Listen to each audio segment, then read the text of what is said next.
Boa tarde, estamos começando mais uma Expressão no Ar pela página do Amazonas Atual no Facebook.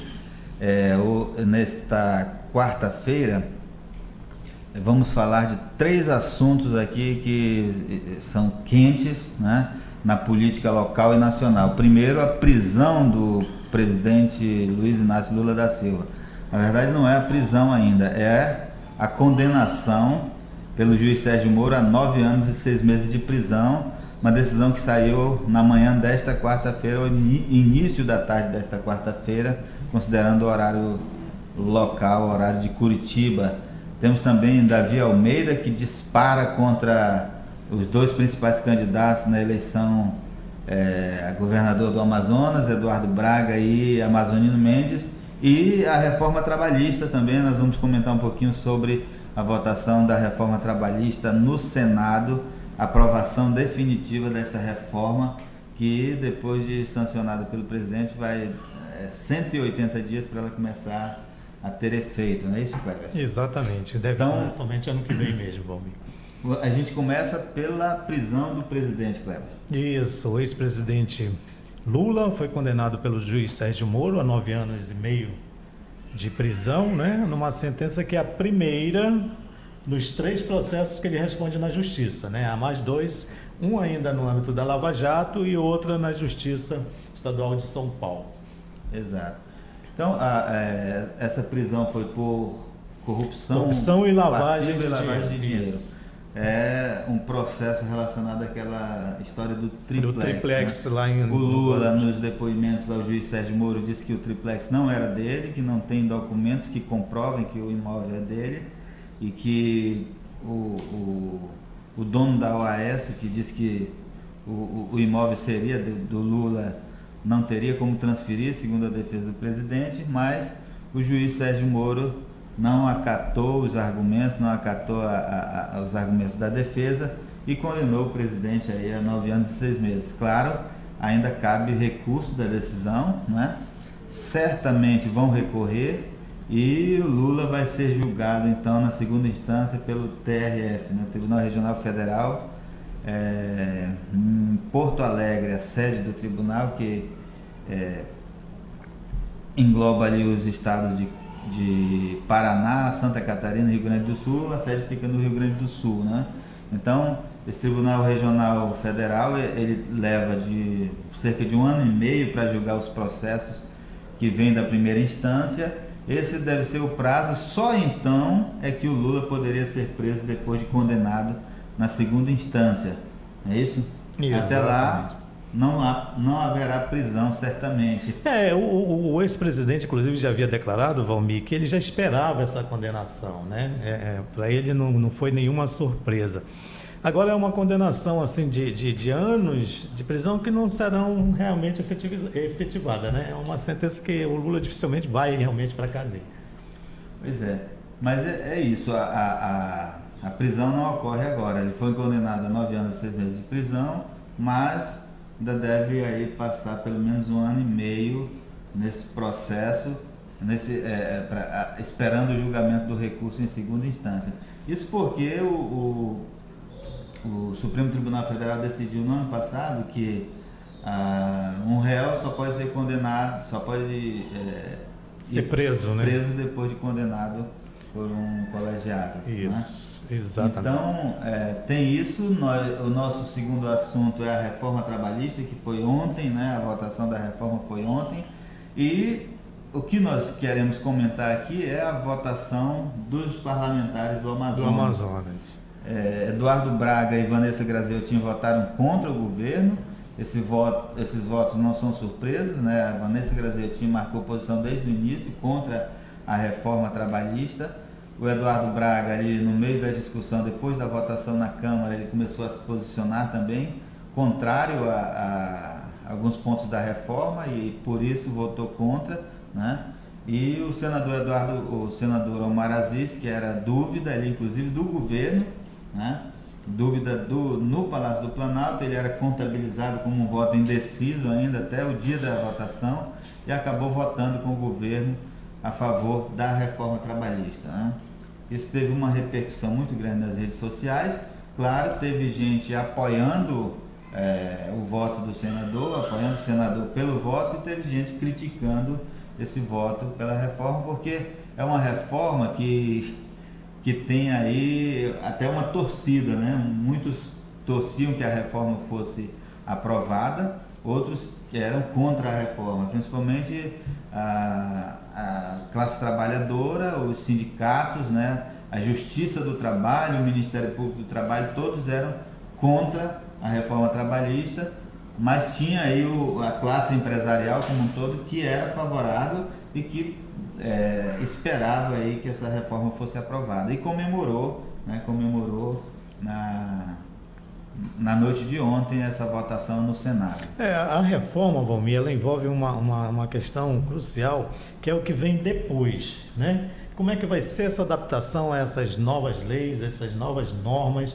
Como é que o Tribunal do Trabalho vai se posicionar, vai ter uma nova postura em relação aos acordos individuais entre patrão e empregado, né? Então, é um período de adaptação que tanto um lado quanto o outro vão precisar para absorver essas novas regras, né? Até porque agora a reforma coloca frente a frente trabalhador e empregado, né? Então, quer dizer, de uma forma, é uma coisa boa, porque ela deixa mais claro as relações de trabalho, né? Mas, por outro lado, sempre tem aquela coisa de que o lado mais forte, no caso das empresas, sempre levam vantagem, né? Exatamente. Pois essa coisa, uma dessas questões aí, uma das mudanças na reforma é a prevalência do acordo, né? O acordo que pode ser firmado entre trabalhador e empregador. Inclusive referendado pelos sindicatos, né? Os sindicatos terão participação decisiva nesses acordos. Exatamente, mas esses acordos se sobrepõem inclusive à lei. A lei. É isso que o Ministério Público do Trabalho e a própria Justiça do Trabalho eram contrários, né? Porque o trabalhador fazendo um acordo com o patrão, hoje, antes da mudança, né? Ele pode fazer um acordo com o patrão pressionado, e ele depois recorre à Justiça do Trabalho, e geralmente ganhava, né, a ação, porque a Justiça se baseava na lei, não no acordo. A partir de agora pode ser feito, então a Justiça terá que acatar o acordo, né, como válido. A CLT, a antiga CLT, né, Valmir, ela era na verdade uma faca de dois gumes, né? Ao mesmo tempo em que ela criava uma proteção para o trabalhador, né, ela também deixava o trabalhador desprotegido a partir do momento em que o trabalhador se tornava mais caro, cada vez mais caro para as empresas, e as empresas passaram a investir em automação para se livrar desse custo, né? Você vê que na crise econômica, a empresa, a primeira coisa que ela tira é trabalhador, né? Então, quer dizer, ninguém sabe ainda qual vai ser o efeito disso para as empresas e para o próprio trabalhador. Isso, com o tempo, é que a gente vai conseguir. Exato. E uma outra questão que era muito... era um recurso das empresas, era contratar trabalhadores de forma terceirizada. Contratava uma empresa para contratar os trabalhadores. Com isso, você reduzia salários, né? O Distrito Industrial, o Polo Industrial de Manaus, fazia muito isso. As empresas, né, contratavam muito, a maior parte dos seus funcionários, algumas empresas, a maior parte dos funcionários era contratado via terceirização. Recursos humanos, né? Das chamadas... Então, eu não sei se a reforma vai incentivar as empresas a contratar direto, né, a fazer a contratação direta, né, ou se vai ampliar ainda mais essa coisa da terceirização, né? Porque inclusive foi aprovada uma lei da terceirização antes, que aí flexibiliza ainda mais essa questão das relações de trabalho, né? E também cria uma situação nova, que é aquelas pessoas que estão fora do mercado de trabalho, estão sem emprego, né, podem conseguir emprego por horas trabalhadas, né? A reforma possibilita isso. Então, por exemplo, as empresas não querem contratar o trabalhador efetivamente para trabalhar durante 30 dias, ela contrata por 15 dias, né? Então, isso é uma nova brecha que se abre no mercado de trabalho. Como eu disse antes, a gente ainda não sabe qual vai ser o impacto disso, né? Se isso vai realmente funcionar ou não. Mas a reforma está aí e tem que ser colocada em prática. Pois é, Cleber, nesse sentido, esse tipo de contrato, né, por hora trabalhada, deve beneficiar muito o comércio, né? Porque hoje, por exemplo, o comércio e serviços, né? O comércio ele contrata um funcionário para permanecer na loja mesmo nos dias de baixo movimento, né? Com essa mudança, o comércio vai poder contratar trabalhadores para o final de semana, por exemplo, quando o movimento aumenta, né? Então, sei lá, sexta, sábado e domingo, o cara vai trabalhar 3 dias e receber por horas trabalhadas, né? Durante os 3 dias na semana, né? Isso é uma das possibilidades, e o comércio certamente vai utilizar esse recurso que a nova lei proporciona, né? Bom, feito esses comentários, a gente parte então para aquilo que é a nossa manchete do Amazonas Atual, que é o pronunciamento do governador interino Davi Almeida, ontem à noite, num evento de campanha da candidata Rebeca Garcia, né? Kleber. Olha, Valmir, eu vi o vídeo, né, do discurso do governador, e o Davi Almeida, que é considerado assim, um político ameno, né, de diálogo, de não levantar a voz, adotou um tom muito agressivo nesse discurso, né? Ele, inclusive, partiu para o enfrentamento mesmo, né, dos adversários, se colocando como uma força oposta, né, àqueles políticos que a gente já conhece, ao senador Amazonino Mendes, ou ao ex-governador Amazonino Mendes, ao senador Eduardo Braga, ao senador Omar Aziz, que é inclusive do próprio partido do governador, ao qual ele também, né, assumiu um tom, uma postura de enfrentamento contra o próprio Omar Aziz. Claro que isso é um discurso numa solenidade de campanha eleitoral, né? Exato. A gente não sabe até onde o Davi Almeida pretende ir nessa postura, mas que a intenção passada, né, ao eleitor foi de enfrentar realmente os grupos que se revezam aí nas eleições no poder.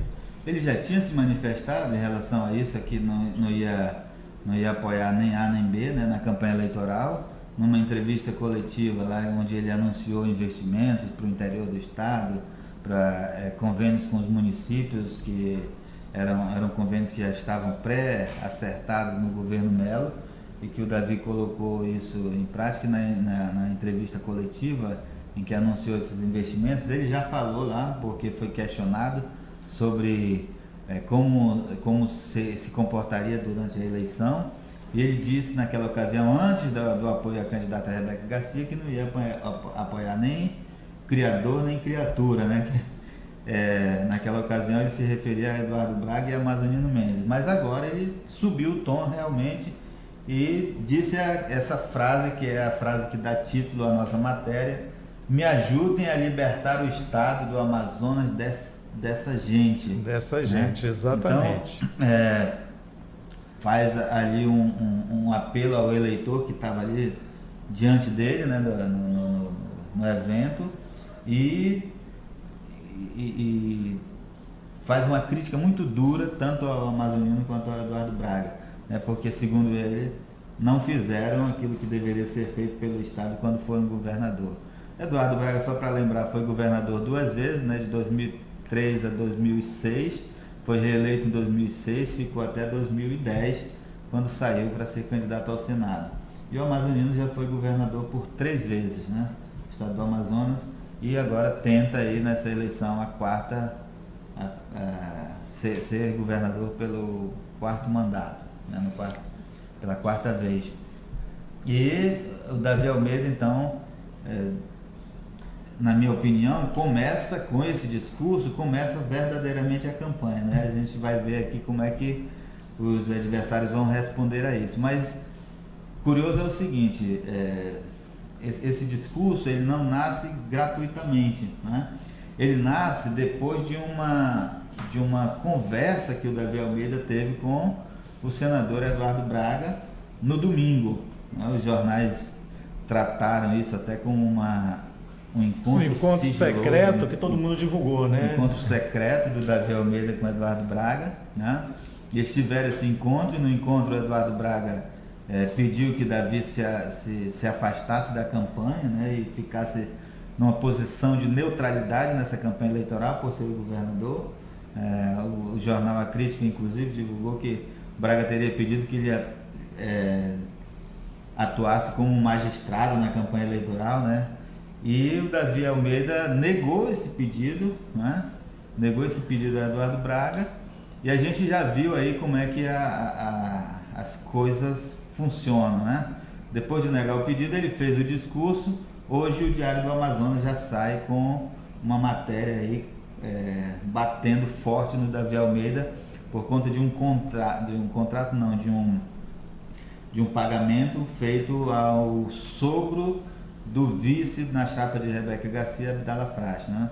É uma desapropriação, o pagamento de uma desapropriação de um terreno, né? A Secretaria de Política Fundiária respondeu na matéria a essa questão, dizendo que essa desapropriação, o decreto de desapropriação foi feito ainda no governo Melo e que o Davi só está cumprindo aquilo que já estava pré-determinado, não foi uma decisão dele, né? Que quando publica o decreto de desapropriação, já vem aí empenhado esse valor para ser pago, e que ele apenas cumpriu o que estava pré-determinado e que não foi feito na gestão dele essa desapropriação. Mas aí a gente sabe, né, que essas matérias elas surgem num momento, né, de efervescência política, numa disputa eleitoral. Vão surgir outras certamente, né, tentando desqualificar aí os adversários de um e de outro candidato. E é preciso ligar os pontos, né, Valmir? Na política, a gente pega os pontos soltos e liga uns aos outros. Por exemplo, o Davi Almeida, nesse discurso de independência, né, de enfrentamento, de agressividade, há duas questões aí. Uma, ele como governador interino, né, ele tem a máquina a seu favor, ou seja, é uma máquina que está agora disponível para a candidata Rebeca Garcia, né, que é a máquina do Estado.